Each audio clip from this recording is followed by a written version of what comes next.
Welcome to Echo of Crime YouTube channel. In small American towns, unusual noises rarely go unnoticed. And that was exactly what first drew attention to a quiet suburban street one cold autumn evening.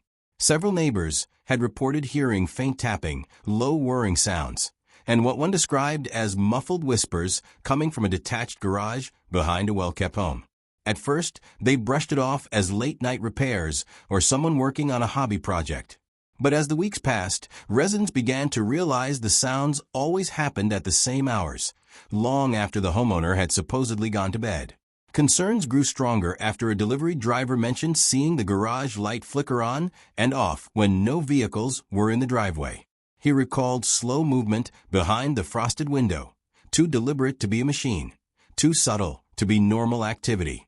Stories like these aren't uncommon in documented U.S. investigations, where neighbors later admit they noticed unsettling details but weren't sure whether to report them.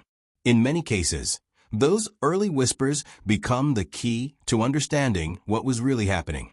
One night, after the strange noises stretched on for nearly an hour, a neighbor finally contacted local authorities, not out of certainty, but out of instinct.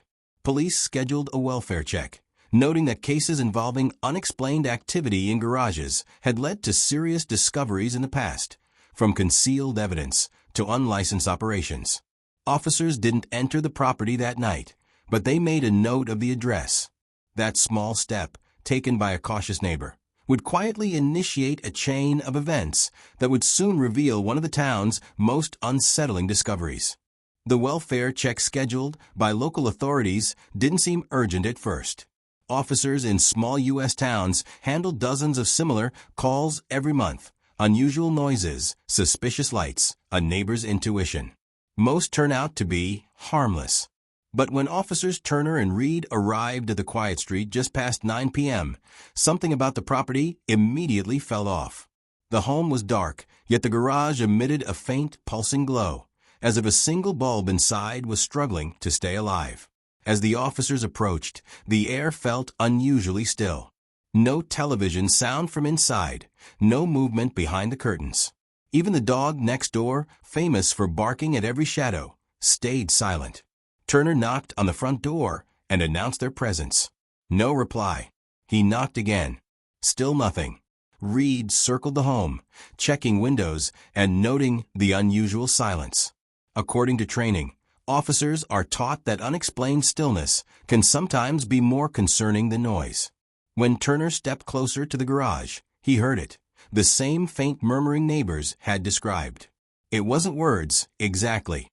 More like a rhythmic, low vibration, rising and falling, almost mechanical, but not quite. Reed joined him, placing a hand on the cool metal door. It trembled slightly, as though something inside was shifting. The officers exchanged a glance. This wasn't routine. They announced themselves again, louder this time, hoping the homeowner might emerge with an explanation. No response. In many real U.S. investigations, welfare checks take sudden turns at this exact moment, when officers realize they may be the first to discover something previously hidden. Following protocol, they contacted dispatch to confirm whether the homeowner had any known medical conditions, recent police reports, or outstanding welfare concerns. The system returned clean. No criminal history. No calls. No health alerts. Reed then noticed something the others had not. A thin line of condensation around the garage door's frame, as though warm air was escaping from inside. But it was a cold night. Nothing should have been running in there. Turner tried the main door. Locked. He knocked again. Nothing. After several minutes, the officers made a decision common in welfare checks, where a resident may be in danger. They would attempt to visually inspect the garage through any available opening. Reed discovered a tiny pane of frosted glass on the side. He wiped it with his sleeve, leaned in, and squinted. At first, he saw nothing but a dim blur. Then something moved. A shadow, slow, deliberate, gliding across the inside wall. Reed stepped back instinctively. Turner asked what he saw, but Reed struggled to describe it. It wasn't clearly a person, but it wasn't machinery either. It was the way it moved that sent a chill through him. Smooth, controlled, like someone or something was pacing deliberately. Turner requested backup, noting possible occupant inside garage, unresponsive, unknown condition. Dispatch confirmed an additional unit was on the way. For the next several minutes, the officers maintained visual watch, listening for any sudden changes. The murmuring sound grew slightly louder, then stopped entirely, leaving an unnerving silence. Just then, the garage light flickered, brightened for a fraction of a second, and went out. Turner and Reed stepped back, hands hovering near their equipment, not out of fear of a threat, but because in countless real U.S. incidents, sudden darkness has signaled medical emergencies, electrical hazards, or the discovery of evidence that changes everything. Moments later, backup arrived. The plan was simple: make contact, assess safety, gain entry if necessary, and ensure no one was hurt. The officers approached the garage once more. The air was colder now, and the house seemed to shrink into the background. Turner placed his hand on the door handle. It clicked softly, unlocked. The officers exchanged a final look, because no matter how many times they'd done this, they all knew the same truth. The moment they opened that door, the entire case would turn into something far bigger than a noise complaint. And then, slowly, they opened the garage. When the garage door creaked open, a cold draft swept across the officers' faces. For a moment, the interior was nothing but darkness, thick, heavy, and unmoving. Turner clicked on his flashlight, the beam cutting a narrow path through the dust-filled air. Reed followed with his own light, illuminating the corners. What they saw wasn't immediately alarming, but it was undeniably strange. The center of the garage held an old workbench, cluttered with abandoned tools, wires, and containers. Nothing unusual. But the officers quickly noticed that much of the clutter was coated in a thin film of dust, suggesting the items hadn't been touched in months. Yet the air inside was warm, almost humid, as if something had been generating heat for hours. Turner swept his light across the left wall and froze. There were drag marks on the floor, not deep scratches, but faint streaks across the concrete, as though something heavy had been pulled from one side of the room to the other recently. Reed crouched down, running a gloved hand across the marks. The edges were fresh. "This wasn't here long," he said quietly. "Whatever moved, it moved recently." In many U.S. investigations, this is the moment when officers' instincts sharpen. Ordinary clutter becomes potential evidence. Ordinary silence becomes a warning. Reed stood and directed his flashlight toward the back of the garage. A large object was covered with a thick tarp, too large to identify, its shape irregular and lumpy underneath. Turner called out again, "Police department. If anyone's inside, make yourself known."